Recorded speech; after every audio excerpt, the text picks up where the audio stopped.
প্রিয় শিক্ষার্থীবৃন্দ, সবাইকে আমার ইউটিউব ভিডিও চ্যানেল ওই লাইক অ্যানাটমিতে স্বাগত জানাচ্ছি। আজকের আলোচনার টপিক হচ্ছে development of the respiratory system. আলোচনার শুরুতে সবাইকে আমি চ্যানেলটি সাবস্ক্রাইব করার জন্য অনুরোধ জানাচ্ছি। The respiratory system consists of the paired lungs and a series of air passages that lead to and from the lungs. তাহলে রেসপিরেটরি সিস্টেমের মাঝে আছে one pair of lung and a series of air passage. Within the lung, the air passages branch into increasingly smaller tubes until the very smallest air spaces, যাকে বলে alveoli, are reached. এই alveoli-এর মাঝে real gaseous exchange হয়ে থাকে। আমরা দেখব respiratory প্যাসেজের পার্টগুলো কি কি। প্রথমে নোজ বা nasal cavity, then nasopharynx, then oropharynx, then larynx, then trachea, principal bronchus, secondary or lobar bronchus, tertiary or segmental bronchus, then bronchiole শুরু হবে। প্রথমে primary bronchiole, preterminal bronchiole, terminal bronchiole, respiratory bronchiole, then alveolar duct, atria, alveolar sac, and alveoli. এই total প্যাসেজের মাঝে nose থেকে terminal ব্রঙ্কিওলের শেষ পর্যন্ত this is called conducting zone. আর রেসপিরেটরি ব্রঙ্কিওল থেকে অ্যালভিওলাই পর্যন্ত এই পার্টটাকে বলে respiratory zone or exchange zone. এছাড়া আমরা এখানে আরো একটা কথা বলে যেতে পারি, প্রিন্সিপাল ব্রঙ্কাস থেকে অ্যালভিওলাই পর্যন্ত এই রাস্তাটাকে বলে ব্রঙ্কিয়াল ট্রি, আর ট্রাকিয়া থেকে অ্যালভিওলাই পর্যন্ত এইটুকুকে বলে ট্রাকিও ব্রঙ্কিয়াল ট্রি। রেসপিরেটরি সিস্টেমের প্রিন্সিপাল ফাংশন কি কি? তিনটা কাজ করে: conduction of air, conditioning of air. এই দুই কাজই করে কন্ডাক্টিং জোন। কন্ডাক্টিং জোনের নামেই আছে কন্ডাক্টিং, তার মানে সে কন্ডাকশন করে। কি কন্ডাক্ট করে? এয়ার কন্ডাক্ট করে, সেই সাথে এয়ারকে কন্ডিশনিং করে। এছাড়া রেসপিরেটরি সিস্টেমের আরেকটা কাজ হচ্ছে গ্যাসিয়াস এক্সচেঞ্জ। এই এক্সচেঞ্জ ফাংশনটা হয় রেসপিরেটরি জোনে, যার আরেক নাম এক্সচেঞ্জ জোন। সুতরাং তিনটা কাজ রেসপিরেটরি সিস্টেমের, তার দুইটা করে কন্ডাক্টিং জোন আর একটা করে রেসপিরেটরি জোন। এই যে রেসপিরেটরি প্যাসেজ একটু আগে আমরা জেনেছিলাম, তার দুটো পার্ট আছে। একটা হচ্ছে upper respiratory passage. Upper respiratory প্যাসেজের মাঝে পাবো নোজ, নেজোফেরিংস এবং অরোফেরিংস। আর লোয়ার রেসপিরেটরি প্যাসেজের মাঝে পাবো আমরা লেরিংস, ট্রাকিয়া, দেন ব্রঙ্কাস, দেন লাংস। তার মানে লেরিংস থেকে লাং পর্যন্ত এটা হচ্ছে লোয়ার রেসপিরেটরি প্যাসেজ, আর লেরিংস এর উপরের অংশ হচ্ছে আপার রেসপিরেটরি প্যাসেজ।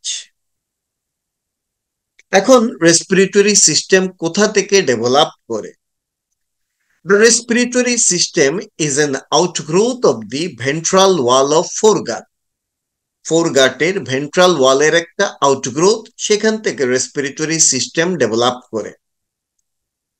রেসপিরেটরি সিস্টেমের যে এপিথেলিয়াল কম্পোনেন্ট, সেটা ডেভেলপ করে এন্ডোডার্ম থেকে, আর এর বাইরে cartilage, muscle, connective tissue component এগুলো ডেভেলপ করে মেসোডার্ম থেকে। সুতরাং রেসপিরেটরি সিস্টেমের এপিথেলিয়ামটা যেহেতু এন্ডোডার্ম থেকে ডেভেলপ করে, এই জন্য আমরা বলতে পারি রেসপিরেটরি সিস্টেম একটা এন্ডোডার্মাল সিস্টেম। এখানে আমরা দেখতে পাচ্ছি এই যে অরেঞ্জ কালার টিউবটা আছে, তার নাম প্রিমিটিভ গাট টিউব। প্রিমিটিভ গাট টিউবের ভেন্ট্রাল ওয়াল থেকে একটা ডাইভার্টিকুলাম তৈরি হতে দেখছি। এর নাম হচ্ছে laryngotracheal diverticulum or tracheobronchial diverticulum or respiratory diverticulum.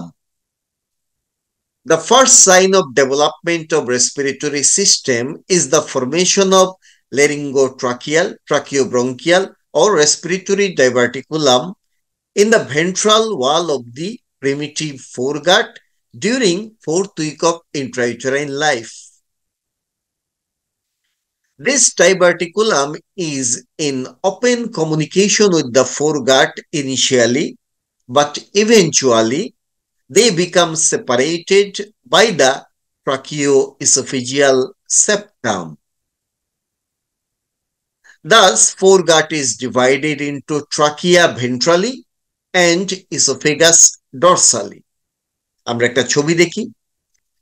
এটা হচ্ছে আমাদের সেই ফোরগাট, তার ভেন্ট্রাল ওয়াল থেকে লেরিঙ্গোট্রাকিয়াল ডাইভার্টিকুলাম এরাইজ করলো এবং এই ডাইভার্টিকুলাম এই ফোরগাট টিউব থেকে সেপারেট হবে বাই দ্য ট্রাকিওইসোফেজিয়াল সেপ্টাম এবং ভেন্ট্রালি ট্রাকিয়া ডরসালি ইসোফেগাস সেপারেট হয়ে যাবে।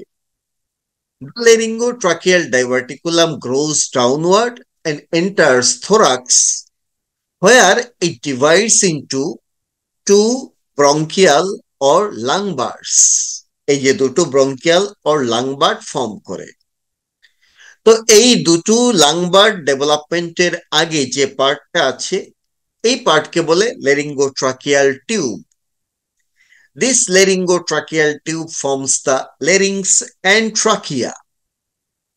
And the bronchial bud, এই যে দুটো bronchial bud আছে, these bronchial buds form bronchi and lung parenchyma. Now, larynx এর developmental source জানবো। The opening of the laryngotracheal diverticulum into the foregut becomes laryngeal orifice. লেরিংসের ওয়ালে যে এপিথেলিয়াম এবং gland থাকে সেগুলো ডেভেলপ করে এন্ডোডার্ম অব দি লেরিঙ্গোট্রাকিয়াল টিউব থেকে, আর লেরিঞ্জিয়াল muscle এবং কার্টিলিজ সেগুলো ডেভেলপ করে ফোর্থ এবং সিক্সথ ফেরিঞ্জিয়াল আর্চের মেসোডার্ম থেকে। এই হচ্ছে লেরিংসের সোর্স অফ ডেভেলপমেন্ট। লেরিংসের কি কি ডেভেলপমেন্টাল অ্যানোমালিজ হতে পারে? আমরা জানি লেরিংসের ভিতরে একটা লুমেন আছে, আর ডেভেলপমেন্টের নর্মাল সিস্টেম হচ্ছে যাদের লুমেন থাকে এক পর্যায়ে লুমেন অবলিটারেশন হয়, দেন রিক্যানালাইজেশন হয়। সুতরাং যদি রিক্যানালাইজেশন না হয় তাহলে কিন্তু প্রবলেম তৈরি হবে। কি হবে? লেরিঞ্জিয়াল অ্যাট্রেসিয়া ডেভেলপ করবে, লেরিঞ্জিয়াল স্টেনোসিস ডেভেলপ করবে, এছাড়া লেরিঞ্জিয়াল ওয়েব নামে আরো একটা ডেভেলপমেন্টাল অ্যানোমালি হতে পারে। Now, development of the trachea. The tracheal epithelium and gland are derived from endoderm of the laryngotracheal tube,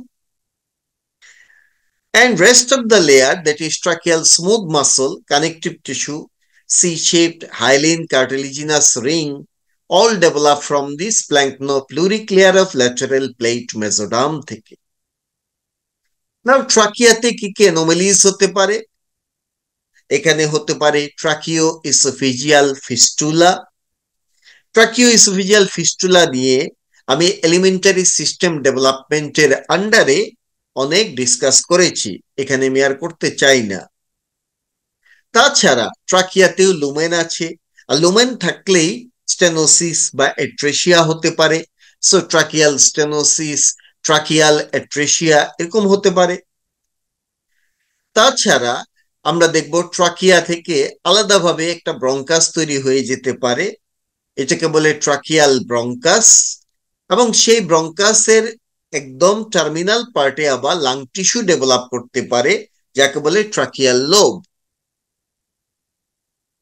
তো এগুলোই হচ্ছে ট্রাকিয়ার developmental anomalies. Now development of ব্রঙ্কাই।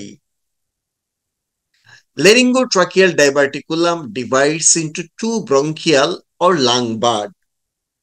In fifth week of development, bronchial buds enlarge to form principal bronchus. দুটো principal bronchus তৈরি করে। The principal bronchus further subdivide into secondary or lobar bronchus. Right lung এর ক্ষেত্রে তিনটা এবং left lung এর ক্ষেত্রে দুইটা সেকেন্ডারি ব্রঙ্কাস তৈরি হবে। এই যে আমরা দেখতে পাচ্ছি, this is the right principal bronchus, যেটা তিনটা সেকেন্ডারি ব্রঙ্কাস তৈরি করেছে। And this is the left principal bronchus, যে দুটো সেকেন্ডারি বা লোবার ব্রঙ্কাস তৈরি করেছে। Secondary bronchus further subdivide into tertiary or segmental bronchus. এই যে আমরা দেখতে পাচ্ছি তিনটা সেকেন্ডারি ব্রঙ্কাস ছিল, upper lobe bronchus, middle lobe bronchus, lower lobe bronchus. Upper lobe bronchus তিনটা টার্সিয়ারি বা সেগমেন্টাল ব্রঙ্কাস তৈরি করেছে। মিডিল লোব ব্রঙ্কাস দুটো টার্সিয়ারি বা সেগমেন্টাল ব্রঙ্কাস তৈরি করেছে। আর lower lobe bronchus on the right side পাঁচটা টার্সিয়ারি অর সেগমেন্টাল ব্রঙ্কাস তৈরি করেছে। সুতরাং টোটাল 10টা টার্সিয়ারি বা সেগমেন্টাল ব্রঙ্কাস তৈরি হয় অন দ্য রাইট সাইড। অন্যদিকে লেফট লাংয়ে দুটো মাত্র সেকেন্ডারি ব্রঙ্কাস ছিল, upper lobe bronchus, lower lobe bronchus. Upper lobar bronchus নিজেই পাঁচটা tertiary or segmental bronchus form করে। লোয়ার লোব ব্রঙ্কাস একই রকম ভাবে পাঁচটা টার্সিয়ারি বা সেগমেন্টাল ব্রঙ্কাস তৈরি করে। সুতরাং লেফট লাং এর ক্ষেত্রেও আমরা দেখব 10টা টার্সিয়ারি বা সেগমেন্টাল ব্রঙ্কাস তৈরি হয়। এই ব্রঙ্কাসে যে লাইনিং ইপিথিলিয়াম এবং গ্ল্যান্ড থাকে সেগুলো ডেভেলপ করে endoderm of the lung bird থেকে। আর ব্রঙ্কাসের স্মুথ মাসল, কানেকটিভ টিস্যু, কার্টিলিজ এগুলো ডেভেলপ করে স্প্ল্যাঙ্কনো প্লুরিক্লিয়ার অফ ল্যাটারাল প্লেট মেসোডার্ম থেকে। নাও লাংয়ের ডেভেলপমেন্ট আমরা জানতে চাই। প্রথমে লাংয়ের সোর্স অফ ডেভেলপমেন্ট। লাংয়ে যে এপিথেলিয়াল এলিমেন্ট থাকে সেটা ডেভেলপ করে endoderm of the respiratory bird, that is lung bird থেকে। আর লাংয়ের মাঝে আদার এলিমেন্ট যা থাকে, কানেকটিভ টিস্যু, ইন্ট্রাপালমোনারি, কার্টিলিজ, দেন মাসল, এগুলো ডেভেলপ করে স্প্ল্যাঙ্কনো প্লুরিক্লিয়ার অফ ল্যাটারাল প্লেট মেসোডার্ম থেকে। এই হচ্ছে লাংয়ের সোর্স অফ ডেভেলপমেন্ট। নাও লাংসের আমরা ম্যাচুরেশন সম্পর্কে জানবো। লাং ম্যাচুরেশনে 4টা পিরিয়ড আছে। প্রথম পিরিয়ডটাকে বলে সিউডোগ্ল্যান্ডুলার পিরিয়ড, যেটা এক্সটেন্ড করে 5th থেকে 16th week of intrauterine life পর্যন্ত। Then canalicular period, it extends from 16th to 26th week of intrauterine life.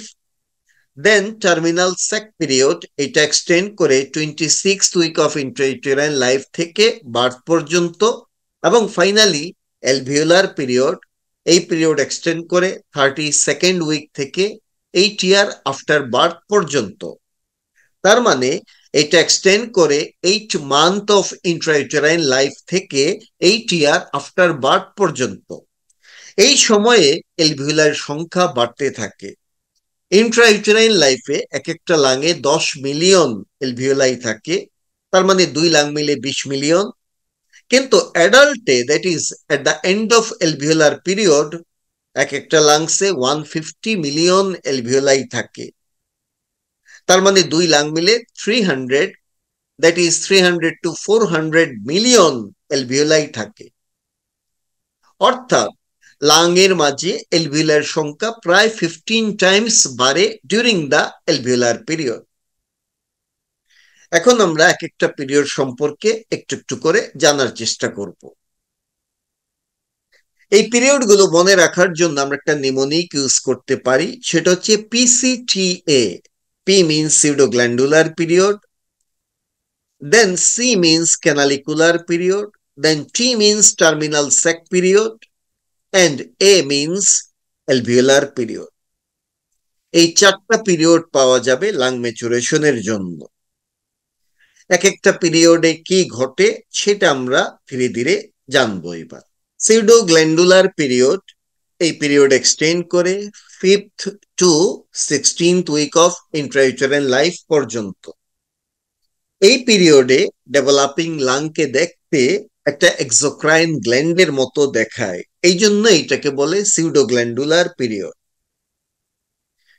এই পিরিয়ডে আমরা দেখব ব্রঙ্কিয়াল বার্ড থেকে প্রথমে এন্ডোডার্মাল টিবিউল তৈরি হতে, প্রত্যেকটা এন্ডোডার্মাল টিবিউল থেকে 15 থেকে 25টা টার্মিনাল ব্রঙ্কিউল তৈরি হতে। তার মানে দাঁড়াচ্ছে এই পিরিয়ডে conducting zone of the respiratory passage develop হয়ে যায়। কিন্তু কন্ডাক্টিং জোনের কাজ এয়ারকে কন্ডাক্ট করা, এয়ারকে কন্ডিশনিং করা। গ্যাসিয়াস এক্সচেঞ্জের জন্য দরকার আমাদের এক্সচেঞ্জ জোন বা রেসপিরেটরি জোন, এই জোনটা এখনো তৈরি হয়নি। সুতরাং এই সময় যদি কোনো বেবি জন্ম হয়, এই বেবি গ্যাসিয়াস এক্সচেঞ্জ হয় না বলে সে সার্ভাইভ করতে পারবে না। আরেকটা বিষয় আছে, এই এন্ডোডার্মাল টিবিউল এবং terminal bronchiole both are lined by simple columnar epithelium. Simple columnar epithelium দিয়ে কিন্তু গ্যাসিয়াস এক্সচেঞ্জ হতে পারে না। সুতরাং আমরা বুঝলাম এই সময়ে কোনো গ্যাসিয়াস এক্সচেঞ্জ হবে না এবং বেবি জন্ম হলে সে মারা যাবে। The endodermal tubules and terminal bronchioles are surrounded by a mesoderm containing a modest capillary network. So, during this period, respiration is not possible and premature infant cannot survive. পরের পিরিয়ডের নাম ক্যানালিকুলার period. This period extends from the 16th week to 26th week of intrauterine life. এই সময়ে এক একটা terminal bronchiole থেকে 3 বা তার চেয়ে বেশি রেসপিরেটরি ব্রঙ্কিউল তৈরি হবে এবং এক একটা রেসপিরেটরি ব্রঙ্কিউল আবার ব্রাঞ্চিং এর মাধ্যমে 3 থেকে 6টা অ্যালভিওলার ডাক্ট তৈরি করবে। রেসপিরেটরি ব্রঙ্কিউল এবং অ্যালভিওলার ডাক্ট দুটোই লাইনড হয় by the simple cuboidal epithelium. Simple cuboidal epithelium দিয়েও গ্যাসিয়াস এক্সচেঞ্জ কিন্তু হতে পারে না। And respiratory bronchioles and alveolar ducts are surrounded by a mesoderm containing a prominent capillary network. হ্যাঁ, yes, এখানে ক্যাপিলারি আছে, কিন্তু এই ক্যাপিলারি গুলো এখনো অ্যালভিওলার ইপিথেলিয়ামের কন্টাক্টে আসেনি, সুতরাং এখানেও গ্যাসিয়াস এক্সচেঞ্জ হবে না। যদি কোনো বেবি এই ক্যানালিকুলার পিরিয়ডের শেষ দিকে জন্ম হয়, তাহলে ইন্টেন্সিভ কেয়ারের মাধ্যমে হয়তো সার্ভাইভ করবে। নাও টার্মিনাল স্যাক পিরিয়ড। এই পিরিয়ডটা এক্সটেন্ড করে 26th উইক থেকে বার্থ পর্যন্ত এবং এই সময়ে অ্যালভিওলার ডাক্ট থেকে কতগুলো terminal sac, that is primitive alveoli develop করে। টার্মিনাল স্যাক একটা আরেকটা থেকে সেপারেটেড হয় বাই দা প্রাইমারি সেপ্টা। এই হচ্ছে প্রাইমারি সেপ্টা, এই হচ্ছে প্রাইমারি সেপ্টা, এই হচ্ছে প্রাইমারি সেপ্টা, যা দিয়ে terminal sac or primitive alveoli separate হয় একটা থেকে আরেকটা। অ্যালভিওলার ডাক্টের লাইনিং ছিল সিম্পল কিউবয়েডাল ইপিথেলিয়াম, কিন্তু টার্মিনাল স্যাকে এই কিউবয়েডাল ইপিথেলিয়াম ডিফারেন্সিয়েট করে দুই ধরনের সেল ফর্ম করে। একটা হচ্ছে type 1 pneumocyte or type 1 alveolar cell, যারা simple squamous type of cell, আর আরেকটা হচ্ছে টাইপ 2 নিউমোসাইট ও টাইপ 2 অ্যালভিওলার সেল, যারা কিউবিকেল সেল, এবং এই সেলগুলো সারফেক্টেন্ট তৈরি করে। টাইপ 1 সেল এরাই অ্যাকচুয়ালি গ্যাসিয়াস এক্সচেঞ্জের জন্য দায়ী। টার্মিনাল স্যাকস আর surrounded by a mesoderm containing rapidly proliferating capillary network, এবং এই ক্যাপিলারি গুলো অ্যালভিওলার এপিথেলিয়ামের ক্লোজ কন্টাক্টে চলে আসে। সুতরাং দুটো বিষয় এখানে উল্লেখযোগ্য। এক নম্বর, terminal সেকেল lining epithelium simple squamous হয়ে গেছে, প্লাস ক্যাপিলারি গুলো ক্লোজ কন্টাক্টে চলে আসছে, that is blood air barrier established হলো। সুতরাং এই ক্ষেত্রে গ্যাসিয়াস এক্সচেঞ্জ হতে আর কোনো বাধা নাই। যদি কোনো বেবি টার্মিনাল স্যাক পিরিয়ডে এই সময়ে জন্ম হয়, সে সার্ভাইভ করবে। Now alveolar period. এই পিরিয়ড এক্সটেন্ড করে 32nd উইক বিফোর বার্থ থেকে 8 ইয়ার আফটার বার্থ পর্যন্ত। ডিউরিং দিস পিরিয়ড এই টার্মিনাল সেকগুলো পার্টিশনিং হয় বাই দ্য সেকেন্ডারি সেপ্টা। এই যে দেখা যাচ্ছে সেকেন্ডারি সেপ্টা দিয়ে এই primitive alveoli or terminal sac partitioning হয় to form adult mature alveoli. এই ক্ষেত্রে অ্যাডাল্ট ম্যাচিউর এলভিওলাই তৈরি হয়।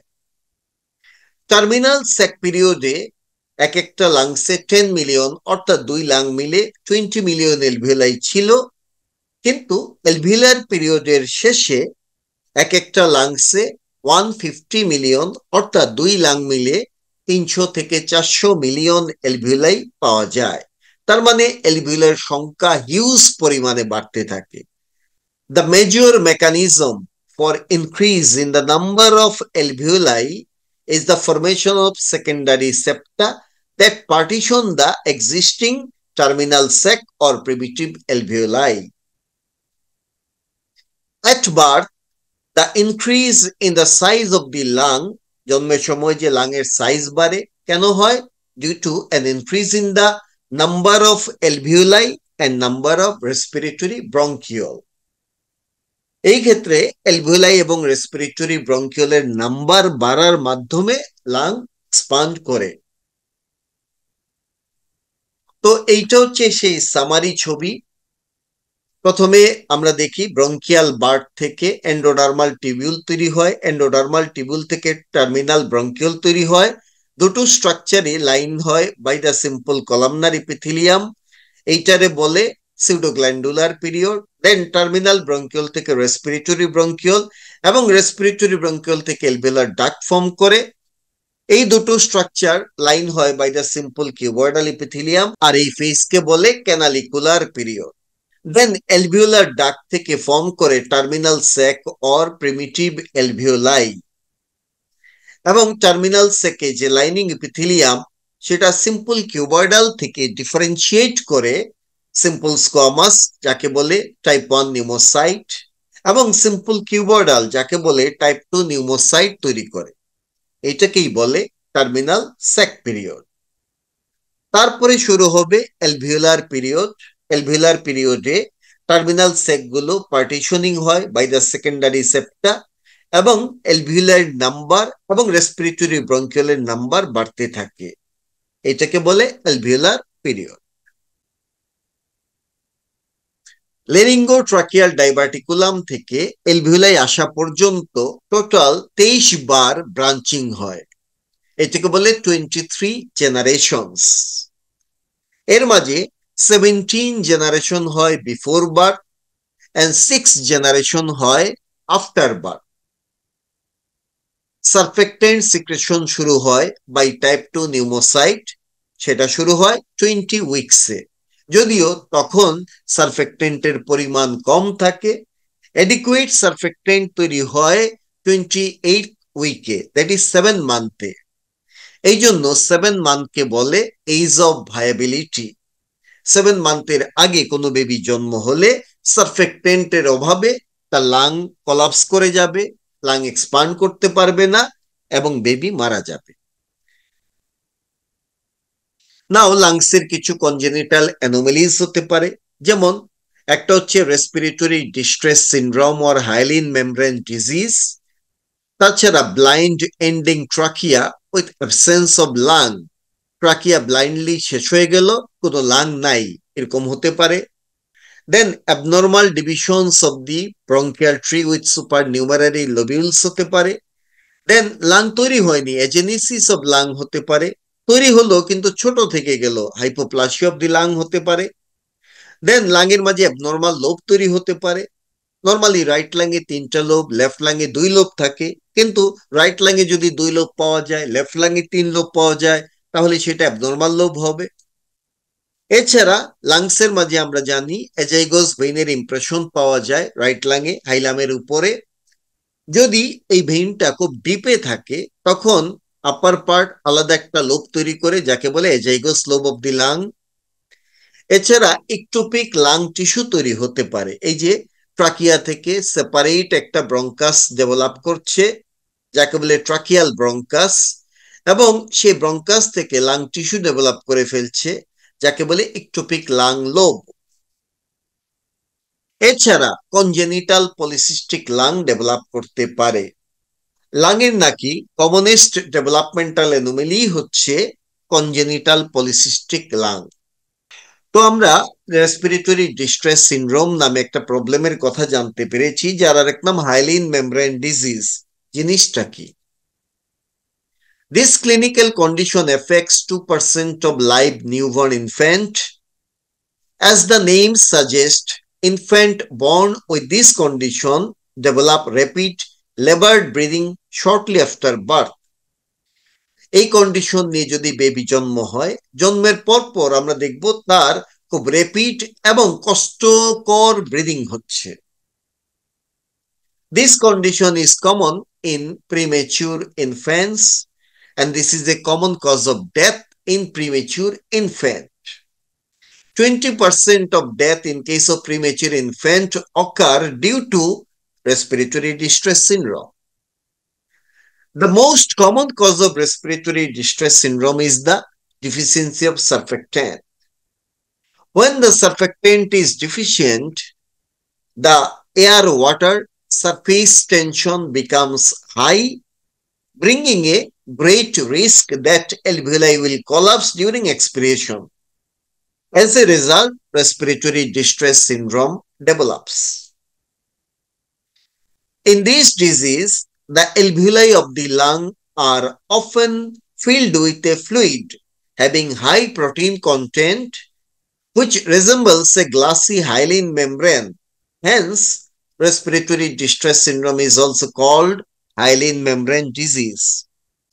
এই প্রবলেম যদি কোনো বেবির মাঝে ডেভেলপ করবে এরকম বোঝা যায়, তাহলে আমরা সেই বেবিকে জন্মের পরে আর্টিফিশিয়াল সারফেক্টেন্ট দিব, আর জন্মের আগে মাদারের মাঝে কর্টিকোস্টেরয়েড ইনজেকশন দিব।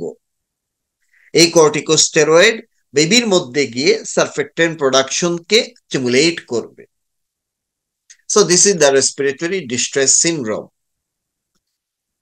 নিউবর্ন বেবি লাং নিয়ে টু মেডিকো লিগাল ইম্পর্টেন্স এইটা একটা বিষয় আছে। আমরা জানি কোনো বেবি জন্মের পরে যদি একবার রেসপিরেশন নেয়, তাহলে লাংসের ভিতরে এয়ার প্রবেশ করবে। সেই এয়ার সম্পূর্ণভাবে কিন্তু বের হয় না, অলওয়েজ লাংয়ের ভিতরে একটা পার্ট এয়ার থেকে যায়, যাকে বলে রেসিডুয়াল ভলিউম অফ এয়ার। সুতরাং একবার বেবি যদি রেসপিরেশন নেয়, তাহলেই কিন্তু এরকম রেসিডুয়াল ভলিউম লাংসে থেকে যাবে। এরকম একটা বেবি আমরা মনে করি এই বেবিটাকে ডেড অবস্থায় পাওয়া গেছে। এখন এই বেবিটাকে কি জন্মের পরে মেরে ফেলা হয়েছে, নাকি তার জন্মই হয়েছে মৃত অবস্থায়, সেটা আমাদেরকে খুঁজে দেখতে হবে। এই ক্ষেত্রে পোস্টমর্টেম করতে হবে। লাংকে আমরা ছোট ছোট পিস করব, টুকরা টুকরা করে পানিতে ছেড়ে দিব। যদি লাং ভেসে থাকে, তার মানে ভিতরে রেসিডুয়াল ভলিউম অফ এয়ার আছে। এইটা দিয়ে বোঝায় যে এই বেবিটা একবার হলেও রেসপিরেশন নিয়েছে, তার মানে সে জন্মের আগে কিন্তু মারা যায়নি, সে মারা গিয়েছে জন্মের পরে। এখন কিভাবে মারা গেল সেটা মেডিকো লিগাল ইস্যু। আর যদি লাংয়ের ছোট ছোট পিসগুলো পানিতে ডুবে যায়, তার মানে এর ভিতরে কোনো রেসিডুয়াল এয়ার নাই, তার মানে দাঁড়াচ্ছে এই বেবি কখনো রেসপিরেশন নেয়নি, তার মানে এই বেবিটা মৃত অবস্থাতেই জন্ম হয়েছে। সুতরাং এইটাই হচ্ছে লাংয়ের মেডিকো লিগাল ইম্পর্টেন্স। যে কথাগুলো বলেছি এগুলো এখানে লেখা আছে। নাও লাং রিলেটেড কয়েকটা ক্লিনিক্যাল প্রবলেম আমরা দেখে যাব, মানে প্রবলেম বেসড কোয়েশ্চন দেখব। এ প্রিনেটাল আল্ট্রাসাউন্ড, তার মানে বেবি জন্মের আগে মা যখন প্রিনেটাল চেক আপে যায়, দ্যাট ইজ অ্যান্টিনেটাল চেক আপে যায়, তখন দেখা গেল পলিহাইড্রামনিওস আছে তার মাঝে। অ্যান্ড অ্যাট বার্থ, যখন বেবির জন্ম হচ্ছে, তখন বেবির মুখের মাঝে এক্সেসিভ ফ্লুইড পাওয়া গেল। তো এইটার বিষয় কি? What type of birth defect might be present? What is the embryological origin? Would you examine the child carefully for other birth defect and why?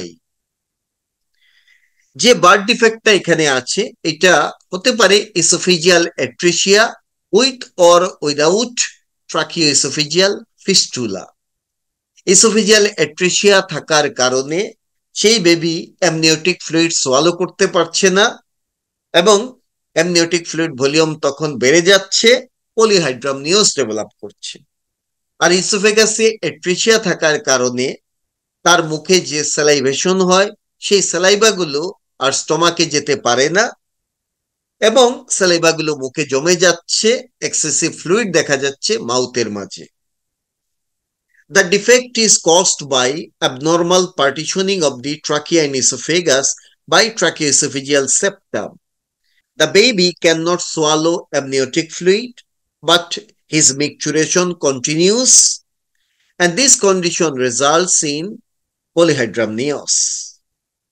পলিহাইড্রামনিওসের সাথে আরো কিছু অ্যানোমেলিস জড়িত থাকে, যেমন vertebral anomalies, anal atresia, cardiac defect, renal anomalies, limb defect. এই ডিফেক্টগুলোকে একসাথে বলে ভেক্টরাল অ্যাসোসিয়েশন। সো যেহেতু আমাদের এই কন্ডিশনের সাথে আরো কিছু অ্যানোমেলিস জড়িত থাকার সম্ভাবনা থাকে, এই কারণে আমরা ডেফিনেটলি এক্সামিন করব বেবিকে carefully for other birth defect. আরেকটা ক্লিনিক্যাল প্রবলেম দেখি। A baby born at 6 months gestation is having trouble breathing. Why? আমরা জানি babies born before 7 months gestation do not produce enough surfactant to reduce surface tension in the alveoli to permit normal lung function. Consequently, alveoli collapse, resulting in respiratory distress syndrome. এই ক্ষেত্রে মাকে steroid injection দিতে হবে antenatal চেকআপের সময়, আর baby জন্মের পরে artificial surfactant দিতে হবে। Thank you very much, take care, good by.